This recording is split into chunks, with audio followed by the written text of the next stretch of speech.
ओम नमो भगवते वासुदेवाय। स्वागत है आप सभी का हमारे चैनल पर।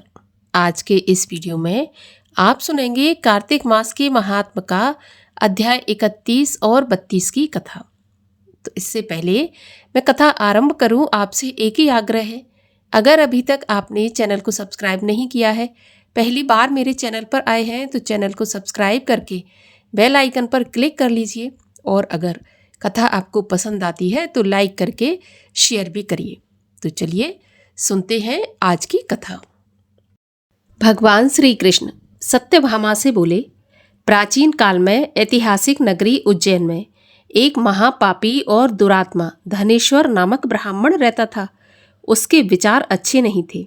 वह ब्राह्मण उचित कर्म छोड़कर पाप कार्यों में रमा रहता था। वह रस, कंबल और चर्म आदि का व्यापार करके अपनी आजीविका कमाता था। वह झूठ बोलकर चोरों का साथ देता था। वैश्यागामी और मद्यपान आदि बुरे कर्म करता था।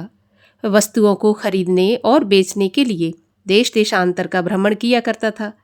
एक बार की बात है, वह महिष्मती नाम की नगरी में जा पहुंचा। वह नगरी राजा महिष ने बसाई थी, अतः उसके नाम पर ही नगरी का नाम महिष्मती पड़ा। उस नगरी के पास ही सभी पापों का नाश करने वाली नर्मदा नदी बहा करती थी। उस नदी के किनारे देश देशांतर से आए हुए प्राणी कार्तिक व्रत करने के लिए कुछ दिनों तक ठहरा करते थे। उन कार्तिक व्रत करने वाले प्राणियों को वहां ठहरा देखकर दुष्ट धनेश्वर भी क्रय विक्रय करने के लिए उसी स्थान पर 1 महीने के लिए ठहर गया। वह अपनी वस्तुएं बेचने के लिए नर्मदा नदी के किनारे किनारे घूमता था। उस समय वह नहाकर जप तथा देवताओं की पूजा में लगे ब्राह्मणों को देखता था। उनमें से कुछ पुराण पढ़ रहे होते थे तो कुछ मन लगाकर उसे सुन रहे होते थे। कोई सज्जन भगवत भजन कर रहा होता तो कोई उसे सुन रहा होता। धनेश्वर ने देखा कि उनमें से कईयों ने विष्णु जी का चिन्ह धारण करके रखा है तो कोई तुलसी की माला पहने हुए है। यह देखकर उसके मन में बड़ा कौतूहल हुआ। इस प्रकार वह भगवान के भक्तों के बीच समय गुजारने लगा। धनेश्वर वहां घूमते हुए वैष्णवों द्वारा भगवान की भक्ति और पूजन करते देखता था। वहां रहकर उसे विष्णु भक्तों के दर्शन, स्पर्श और बोलचाल से विष्णु के नाम का स्मरण होने लगा। महीने के अंत में उसने कार्तिक व्रत का उद्यापन विधि तथा भक्तिपूर्वक हरि के जागरण को भी देखा। पूर्णिमा के दिन उसने देखा कि व्रती मनुष्य ब्राह्मणों तथा गौओं की पूजा कर रहे हैं और उनको भोजन करवाकर दक्षिणा आदि देकर संतुष्ट कर रहे हैं। उसने संध्या के समय भगवान शंकर की प्रसन्नता के लिए की गई दीपदान की विधि और दीप उत्सव होते देखा। इस तिथि को शिवजी ने त्रिपुर नामक राक्षस के बनाए हुए 3 पुरों को जलाया था। इसी कारण यहाँ इस तिथि को शिव के भक्त बहुत बड़ा उत्सव मनाते हैं। जो मनुष्य मुझमें और भगवान शिव में अंतर मानता है, उसकी संपूर्ण पूजा पाठ और क्रिया निष्फल हो जाती है, इसमें कोई संदेह नहीं है। धनेश्वर इन सब पूजा विधि को देखता हुआ इधर उधर घूम रहा था। उसी समय उसे एक काले सर्प ने काट लिया और वह मूर्छित होकर भूमि पर गिर पड़ा। उसे गिरा हुआ देखकर बहुत से भक्तों ने उसे चारों ओर से घेर लिया। कुछ भक्तों ने उसके मुंह पर तुलसी दल मिला हुआ जल डाल दिया, लेकिन कुछ ही समय में उसकी मृत्यु हो गई। जब उसके प्राण निकले तो यम के दूत उसे बांधकर कोड़ों से मारते हुए यमपुरी को ले गए। उसे देखकर चित्रगुप्त ने यमराज से उसके संपूर्ण जीवन के दुष्कर्मों को बताया। चित्रगुप्त बोले, हे यमराज, बाल्यावस्था से लेकर आज तक इसने बुरे काम ही किए हैं और पूरे जीवन में कोई पुण्य कार्य नहीं किया। इसके जीवन में लेश मात्र भी कोई पुण्य दिखाई नहीं देता। इसने इतने पाप कर्म किए हैं कि उनका वर्णन किया जाए तो 1 वर्ष में भी पूरा नहीं होगा। हे महाराज, ये प्राणी महापापी है, अतः इसको पूरे कल्प भर नरक में वास मिलना चाहिए। चित्रगुप्त की बात सुनकर यमराज ने बड़े क्रोध में भरकर अपने सेवकों से वज्र के समान कठोर शब्दों में कहा, हे प्रेत सेनापतियों, इसे अपने मुदगरों से पीटते हुए ले जाओ और कुंभीपाक नरक में डाल दो। ये महादुष्ट है, जिसको देखना भी पाप है। ऐसा सुनकर प्रेतपति मुदगरों से प्रहार करते हुए उसे ले गए। मुदगरों की चोट से उसका माथा फूट गया। प्रेतपति ने उसे ले जाकर कुंभीपाक नरक में डाल दिया, जहां भट्टी में एक बड़े कड़ाह में गरम तेल को खौलाया जा रहा था। प्रेत ने जैसे ही उसे खौलते कड़ाह में डाला, तैसे ही भट्टी की अग्नि इस प्रकार ठंडी हो गई जैसे भक्त प्रहलाद को होलिका में डालने से वह ठंडी हो गई थी। यह विचित्र घटना देखकर प्रेत सेनापतियों ने यमराज के पास जाकर सारा वृत्तांत कह सुनाया। प्रेतपतियों की बातें सुनकर यमराज भी आश्चर्यचकित रह गए और धनेश्वर को अपने पास बुलाकर इस पर विचार करने लगे। उसी समय वहां नारायण नारायण कहकर घूमते हुए नारद जी पधारे। यमराज ने विधि पूर्वक उनकी पूजा की। तब धनेश्वर को देखकर नारद जी ने यमराज से कहा, हे यमराज, ये नरक में भेजने के योग्य नहीं है, क्योंकि इसने अंत समय में कुछ ऐसे शुभ कर्म किए हैं जो नरक यातना को नष्ट करने वाले हैं। जो मनुष्य पुण्य करने वाले मनुष्य का दर्शन करता है, उसका स्पर्श करता है अथवा उससे बातचीत करता है, वह पुण्य कर्म करने वाले मनुष्य के छठे भाग को प्राप्त कर लेता है। इसने कार्तिक के मेले में व्रत करने वाले असंख्य कार्तिक व्रतियों का 1 महीने तक संसर्ग किया है। अतः उन सबके पुण्य के छठे हिस्से का ये धनेश्वर ब्राह्मण अधिकारी है। इस कारण उनकी परिचर्चा करने वाला ये संपूर्ण व्रतों के पुण्य अंश का भागी है। इस कार्तिक व्रत से मिलने वाले पुण्य फल की कोई सीमा नहीं है। भक्तों से प्यार करने वाले भगवान कार्तिक व्रत करने वाले पुरुषों के भारी से भारी पाप को अपने तेज से भस्म कर देते हैं। शरीर के अंत समय पर इसको विष्णु भक्तों ने तुलसी दल से युक्त नर्मदा के जल से स्नान कराया है। अतः इसके सभी पाप दूर हो गए और यह सुगति पाने का अधिकारी हो गया। विष्णु भक्तों ने इस पर कृपा की है, अतः ये कदापि नरक भोगने योग्य नहीं है। जैसे सभी आर्द्र शुष्क पापों से नरक भोगना पड़ता है, वैसे ही आर्द्र शुष्क सभी पुण्यों से स्वर्ग की समीपता प्राप्त होती है। अतः उचित है कि इसके पुण्य अनिच्छापूर्वक हो गए हैं। इसने आज तक कोई भी पुण्य नहीं किया, तथापि पुण्य आत्माओं के साथ रहने तथा इनके स्पर्श करने से ये स्वर्ग का अधिकारी हो गया। अर्थात इसे पुण्य वाली यज्ञ योनि देकर केवल पाप भोग करने वाले इस नरक को दिखा दो, जिससे ये पापों का भोग दिखाने वाले नरक का दर्शन मात्र कर मुक्ति को प्राप्त कर ले। भगवान श्री कृष्ण जी बोले, जब ऐसा कहकर नारद जी चले गए, तब उनके वचनों से धनेश्वर के सत्कर्म यमराज को ज्ञात हुए। अतः अपने दूत के द्वारा धनेश्वर को पुण्य आत्मा मानकर यमराज ने उसे सभी प्रकार के नरकों को दिखाने के लिए अपने दूतों को नियुक्त कर दिया। 31वां अध्याय समाप्त हुआ। अब सुनिए 32वां अध्याय। भगवान श्री कृष्ण बोले, प्रेतपति यमराज की आज्ञा पाकर धनेश्वर को नरकों के पास ले गया और उनको दिखाते हुए कहने लगा, हे धनेश्वर, इस भयानक नरक को देखो। इसमें पाप करने वाले प्राणी यमदूतों के द्वारा नित्य ही दुख पाते हैं। ये देखो, ये भयानक दिखाई देने वाला और तपी हुई बालू वाला तप्तवाचुक नामक नरक है, जिसमें अंत समय में देह जल जाने के कारण पापी बिलख रहे हैं। भोजन करते समय आए हुए अभ्यागत का जो मनुष्य सत्कार नहीं करते, अर्थात उन्हें भोजन नहीं कराते, वे अपने कर्म के कारण इस नरक में सताए जाते हैं। जो मनुष्य गुरु, अग्नि, ब्राह्मण, गौ, वेद और क्षत्रियों को लात मारते हैं, उनके पैर यहाँ पर गर्म बालू में जलाए जाते हैं। ये 6 प्रकार के नरक अतिशय पापों को करने से मिलते हैं। देखो, ये दूसरा अंधतामिस्त्र नाम का बड़ा नरक है। यहाँ सुई के समान और भयंकर मुख वाले तामोत नाम वाले अनेक कीड़े मनुष्यों की देह को काट रहे हैं। ये नरक भी 6 प्रकार का होता है। दूसरों के दिल दुखाने वाले पापियों को कुत्ते, गीध आदि पक्षी यहाँ नोच नोच कर खाते हैं। ये तीसरा कक्रच नामक नरक है, जो बड़ा भयंकर है। यहाँ पापियों को आरे से चीरा जाता है। कक्रच नरक भी असिपत्र वन आदि भेदों से 6 प्रकार का है। जो पुरुष पति पत्नी तथा पुत्र का वियोग करा देते हैं, वे यहाँ दंडित किए जाते हैं। जो अपने प्रियजनों या प्रिय प्राणियों के वियोग करा देते हैं, वे इस असिपत्र रूपी तलवार से काटे जाते हैं और कुछ भेड़ियों के डर से भाग जाते हैं। ऐसे पापियों को यहाँ पकाया जाता है। प्रेतपति बोले, हे धनेश्वर, ये अर्गल नाम का महाभयानक चौथा नरक है। इसमें पापी लोग चिल्लाते हुए इधर उधर भाग रहे हैं।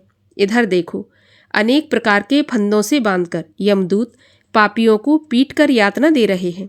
ये नरक भी 6 प्रकार का है। आगे कूटशालमली नामक 5वें नरक को यहाँ पर देखो। इसमें सेमल के कांटे अंगारों की तरह शरीर को छेदते हैं। यहाँ पर पराई स्त्री से संभोग करने वाले, किसी के अकारण बैर रखने वाले और पराया धन हड़पने वाले पापी यम द्वारा सताए जाते हैं। यह भी 6 प्रकार का होता है। यह रक्त और पीप से भरे उल्वण नामक नरक को देखो। इसमें पापियों को सिर नीचा करके उल्टा लटकाया जाता है। जो लोग भक्ष्याभक्ष का विचार नहीं करते और निंदा और चुगली में लगे रहते हैं, उनको इस नरक में डालकर भयानक पीड़ा पहुंचाई जाती है। देखो किस प्रकार भयानक शब्द कर रहे हैं। ये नरक भी दुर्गंध के भेद से 6 प्रकार का है। ये देखो, ये भयानक 7वां कुंभीपाक नरक है। इसमें महापापियों को यमदूत गरम तेल में उबालते हैं। यहाँ हजारों वर्ष तक प्राणी को यम द्वारा दी गई यातना भोगनी पड़ती है। यही रौरव नामक नरक है। इच्छा रहित जो पाप किए जाते हैं वह सूखे, और इच्छापूर्वक जो पाप किए जाते हैं वह गीले पाप कहलाते हैं। इस प्रकार सूखे और गीले भेदों से पाप 2 प्रकार के होते हैं। एक आर्द्र और दूसरे शुष्क पाप कहे जाते हैं। नरकों में इनके अलावा अलग अलग 84 प्रकार के पाप हैं। अपकीर्ण, पांगते, मलिनिका, जाति भ्रशंकर, उपपातक, अतिपाप, महापाप। जो जीव जैसा करता है वह इन 7 नरक में अपने पाप कर्म के अनुसार पकाए जाते हैं। प्रेतराज बोले, हे धनेश्वर, तुम्हारा कार्तिक का व्रत करने वाले पुरुषों से जो संसर्ग हुआ था, उसी के पुण्य प्रभाव से नरक में मिलने वाली यातनाएं और सभी कष्ट तुम्हारे दूर हो गए हैं। भगवान श्री कृष्ण बोले, इस प्रकार नरकों को दिखाकर प्रेतराज उस धनेश्वर को यक्षों के लोक में ले गया और वहां उसे यक्षों का राजा बना दिया। वहां पर धनेश्वर ब्राह्मण का नाम धनयक्ष हुआ और यह कुबेर का अनुचर बना। उसके नाम से अयोध्यापुरी में विश्वामित्र ने एक तीर्थ की स्थापना की। हे राजन, कार्तिक मास का व्रत अत्यंत शुभ फल देने वाला है। इसके बराबर कोई दूसरा पुण्य कर्म नहीं है। जो कोई भी प्राणी इस व्रत को करता है अथवा इस व्रत को करने वाले प्राणी के दर्शन करता है, उसे अवश्य मुक्ति मिलती है। बोलिए भगवान श्री कृष्ण की जय। और अब सुनिए तुलसी चालीसा। श्री तुलसी महारानी करूं विनय सिर नाय, जो मम संकट हो विकट दीजय मात नशाय। नमो नमो तुलसी महारानी, महिमा अमित न जाए बखानी। दियो विष्णु तुमको सम्माना, जग में छायो सुयश महाना। विष्णु प्रिया जय जयति भवानी, तिहु लोक की हो सुख खानी। भगवत पूजा कर जो कोई, बिना तुम्हारे सफल न होई। जिन घर तब नहीं होए निवासा, उस पर करहि विष्णु नहीं वासा। करे सदा जो तव नित सुमिरन, तेहि के काज होए सब पूरन।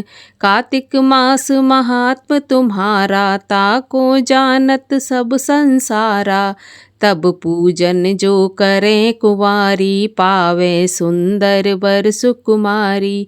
कर जो पूजा नित प्रति नारी, सुख संपत्ति से होए सुखारी। वृद्धा नारी करे जो पूजन, मिले भक्ति होवे पुलकित मन। श्रद्धा से पूजै जो कोई, भवनिधि से तर जावे सोई। कथा भागवत यज्ञ करावे, तुम बिन नहीं सफलता पावे। छायो तब प्रताप जग भारी, ध्यावत तुम ही सकल चित धारी। तुम ही माति यंत्रन तंत्रन में, सकल काज सिद्ध होवे क्षण में। औषधि रूप आप हो माता, सब जग में तब यश विख्याता। देव ऋषि मुनि और तपधारी, करत सदा तब जय जयकारी। वेद पुराणन तब यश गावा, महिमा अगम पार नहीं पावा। नमो नमो जय जय सुख कारण, नमो नमो जय दुख निवारण। नमो नमो सुख संपत देनी, नमो नमो अग काठन चेनी। नमो नमो भक्तन दुख हरिनी, नमो नमो दुष्टन मद छेनी। नमो नमो भव पार उतारन, नमो नमो परलोक सुधारन। नमो नमो निज भक्त उबारन, नमो नमो जन काज संवारन। नमो नमो जय कुमति नशावन, नमो नमो सब सुख उपजावन। जयति जयति जय तुलसी माई, ध्याऊं तुमको शीश नवाई। निज जन जान मोहे अपनाओ, बिगड़े काज आप बनाओ। करूं विनय मैं मात तुम्हारी, पूरन आशा करहूँ हमारी। शरण चरण कर जोर मनाऊं, निश दिन तेरे ही गुण गाऊं। करहूँ मात अब मोह पर दया, निर्मल होई सकल मम काया। मांगू मात यही वर दीजै, सकल मनोरथ पूर्ण कीजै। जानू नहीं कुछ नेम अचारा, क्षमहु मात अपराध हमारा। बारह मास करे जो पूजा, तासम जग में और न दूजा। प्रथम ही गंगा जल मंगवावे, फिर सुंदर स्नान करावे। चंदन अक्षत पुष्प चढ़ावे, धूप दीप नैवेद्य लगावे। करे आचमन गंगा जल से, ध्यान धरे हृदय निर्मल से। पाठ करे फिर चालीसा की, स्तुति करे मात तुलसा की। एह विध पूजा करे हमेशा, ताके तन नहीं रहे कलेशा। करे मास कार्तिक का साधन, सोवे नित पवित्र सिद्ध होई जाई है। यह कथा महासुखदाई, पढ़े सुने सो भव तर जाई। यह श्री तुलसी चालीसा, पाठ करे जो कोई। गोविंद सो फल पावहीं, जो मन इच्छा होय। तुलसी मैया की आरती। जय जय तुलसी माता, सब जग की सुखदाता। सब योगों से ऊपर, सब लोगों के ऊपर। रुज से रक्षा करके भव त्राता, ओम जय तुलसी माता। बटुपुत्री है श्यामा, सुरवल्ली है ग्राम्या। विष्णु प्रिय जो तुमको सेवे सो तर जाता। ओम जय तुलसी माता। हरि के शीश विराजत, त्रिभुवन से हो वंदित। पतित जनों की तारिणी तुम हो विख्याता। ओम जय तुलसी माता। लेकर जन्म विजन में, आई दिव्य भवन में। मानव लोक तुम्ही से, सुख संपत्ति पाता। ओम जय तुलसी माता। हरि को तुम अति प्यारी, श्याम वरण कुमारी। प्रेम अजब है उनका, तुमसे कैसा नाता। ओम जय तुलसी माता। बोलिए तुलसी मैया की जय, भगवान विष्णु की जय, कार्तिक मास की जय।